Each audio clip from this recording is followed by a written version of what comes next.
Alright guys, howdy, Mac. Now we are ready to take our second side of our holster out of our press.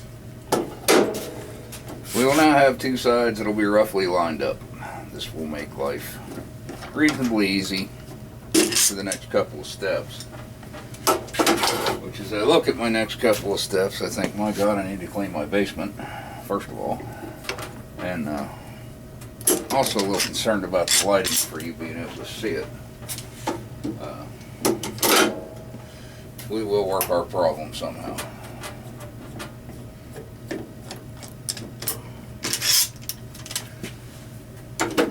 Take our clamps off. Some little rubber deal.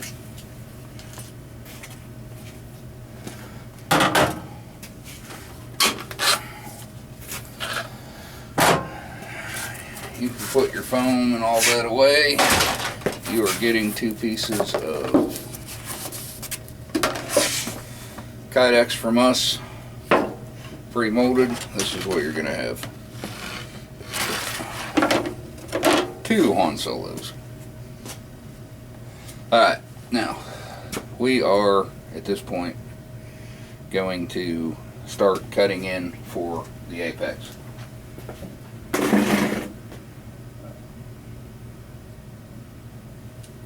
We used to have, the Apex used to be the Predator, incidentally. If you followed the other videos, I had changed name for somebody else was using it, didn't want to step on her toes. You at this point can take your tape off your gun, take off your stupid little sight channel builder. The sight channel builder is handy, especially if you're running non-factory sights. If you're running factory sights on these pancakes, not really a big deal, honestly, if you don't use that stick. So we're going to lay out our holster. Some of the things we need to consider when laying out our holster. We're doing a left-handed holster. This can be the outside. So, a few things we need to consider as we're laying it out. We need to know where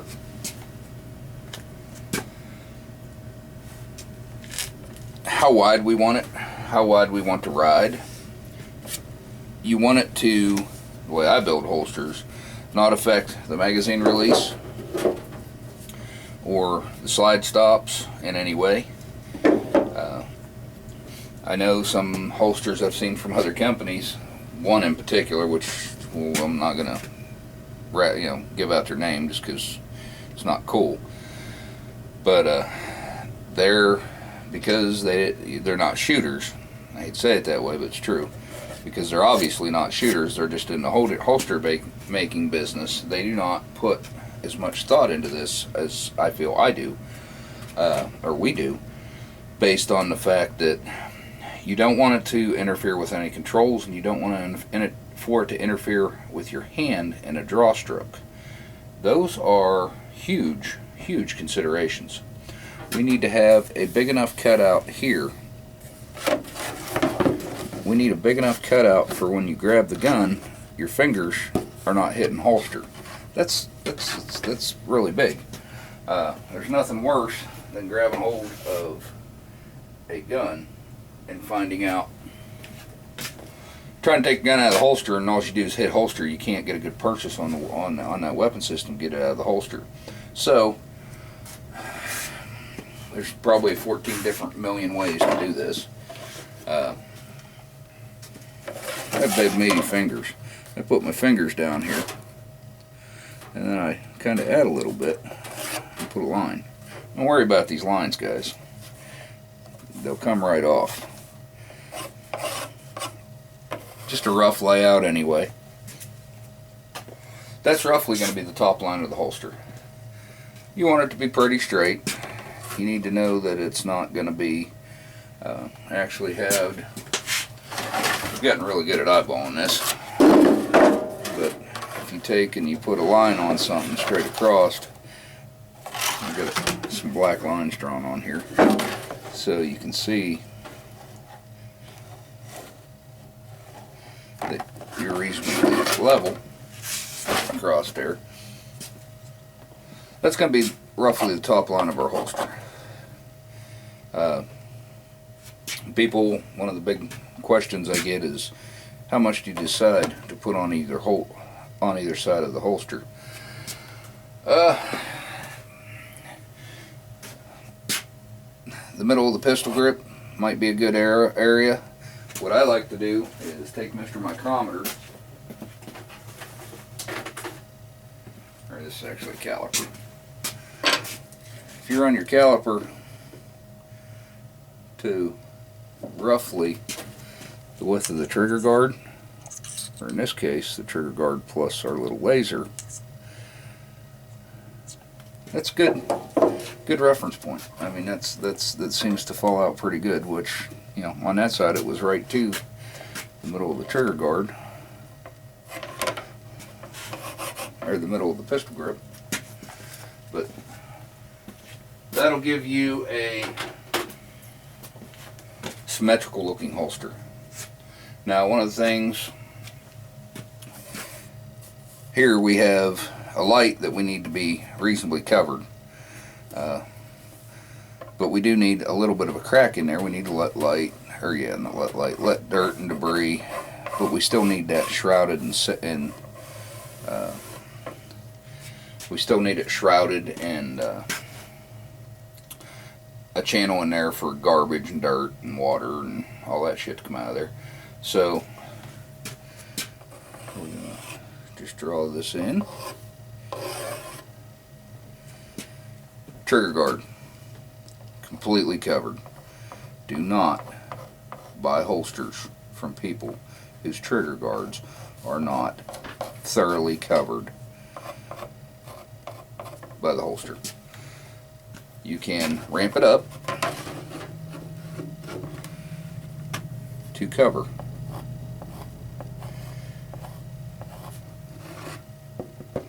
that trigger guard. Still got plenty of room here to get a good purchase on the gun. We can trim that later. It's not a big deal if it's not enough now. Don't worry about being perfect. This is rough design. We've got it laid out reasonably symmetrical. That's going to be the front of the holster. As you can see, from here back, we're going to have to swell this channel. And from here back, we're going to have to swell that channel. And by swell it, I mean we're going to have to heat it up with a heat gun and pull the gun and the light out so it creates that channel the whole way back. Now, as you do that, the Kydex is going to move. So, I'm going to take this actually back here, and I'm going to give myself a little bit extra. Yes, I know I'm getting up into the slide stop and all that stuff, but where I'm going to swell this from the top edge of the where the light mounts the whole way back, from this edge it's going to have to swell all the way back, and from here is going to have to swell all the way back. So that's going to have to all swell. So I want to make sure I leave myself plenty of Kydex. It can all be removed later, but it's really hard to put it back on.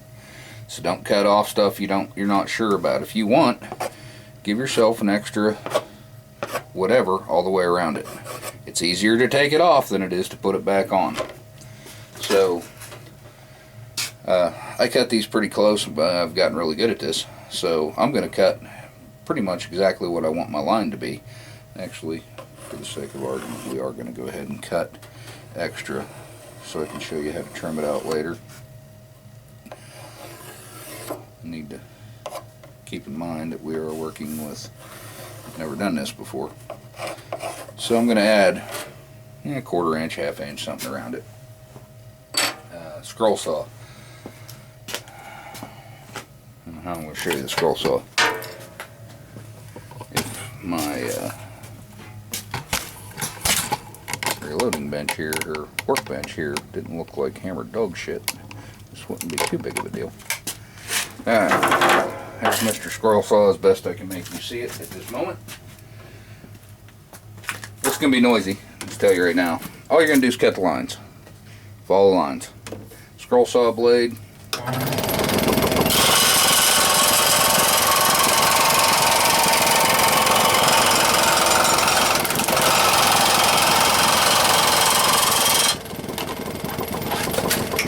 this, wear your safety glasses and your glovies and your rubbers or whatever else you need to wear to be safe.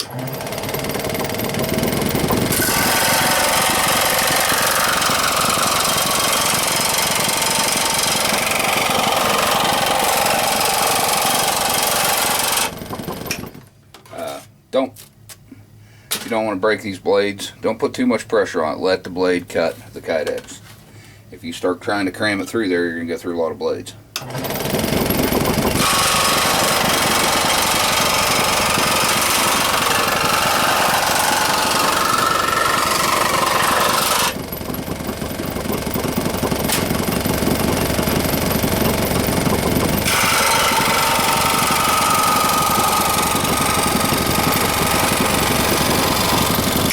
The other thing you do not want to do not cut this to sharp 90-degree angles inside corners. That will make it very hard to polish the burrs off and stuff off it later. So nice gentle swoops.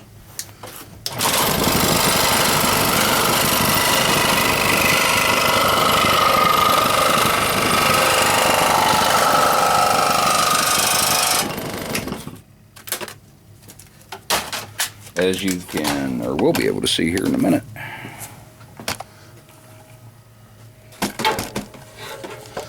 We'll figure out, get that back there.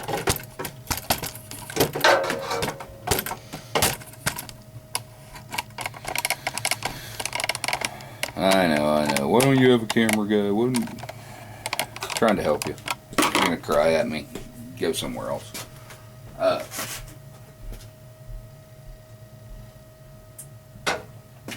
Alright, now what we have here is this. That is the outside of our holster. Man, I wished I was set up a little better here. Now we have the rough form of a holster.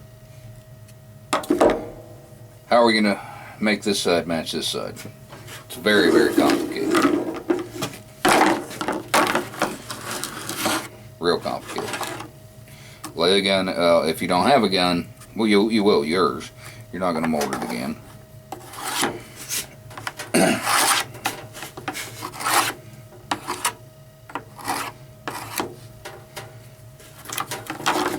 Got the reference points, line those back up.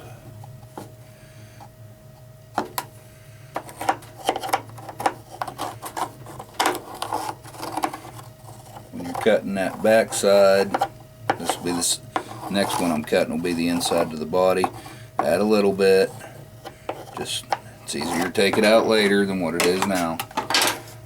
Go chop this up real quick.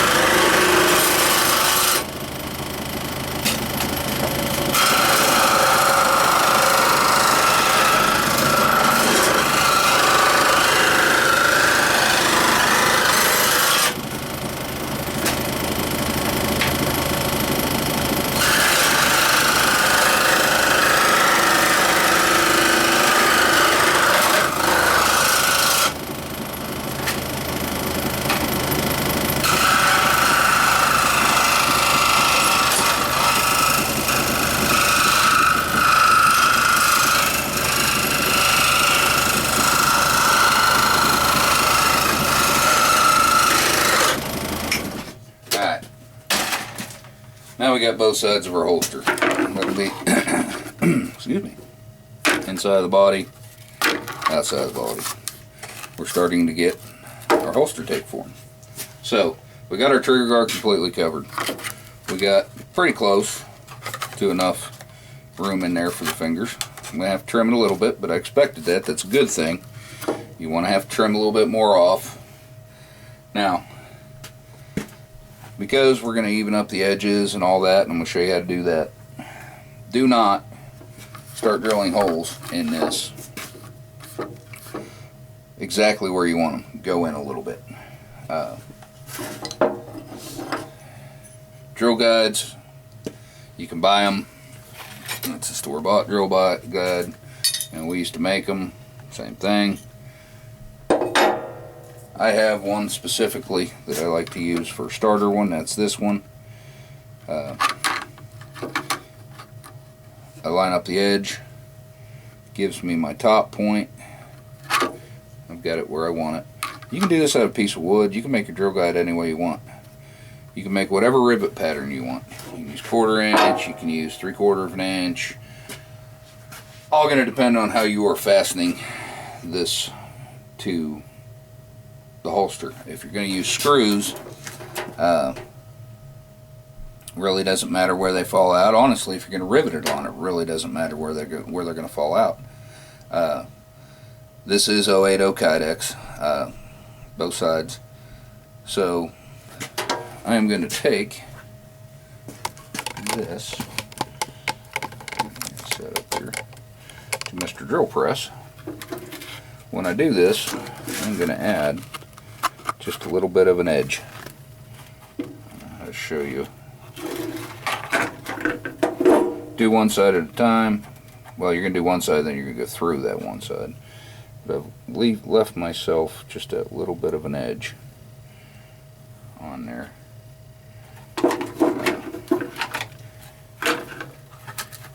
You are doing this with the gun in the holster. That makes sure that everything's lined up, everything's in there.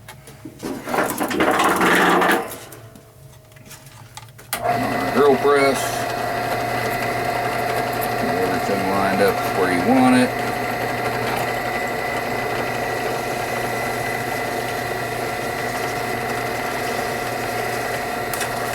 Notice I push mine up through the drill press. I assume you saw that. I do that for a reason. The reason I do that is that allows me to control the pressure and keep it all from sliding at one time. If you put it down on that bottom of that drill press and it slides just a little bit, your holster is not going to match up the way you need it to. Again, we have a little bit on top, a little bit on the side for polishing marks.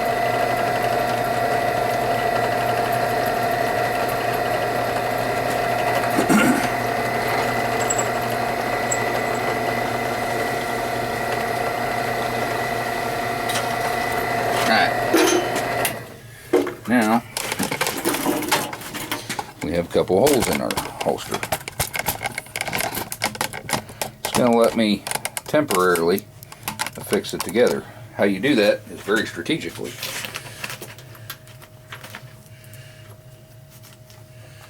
Quarter 20 bolts and nuts.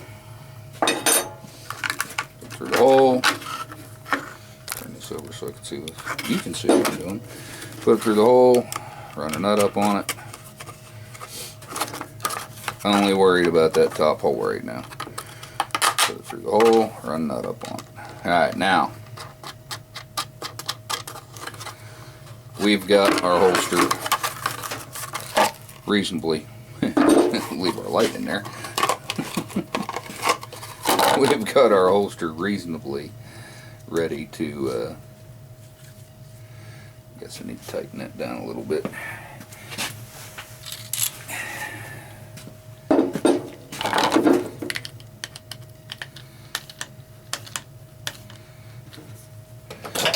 Reasonably ready for the molding or for the rest of the process. So next thing I'm going to show you guys is how to get this channel built. So if you are doing a gun with the light, this will be the part you need to know next. If you're not doing a gun with the light, you can skip the next video, which will be, I don't know what part it'll be, the next part, whatever part this is,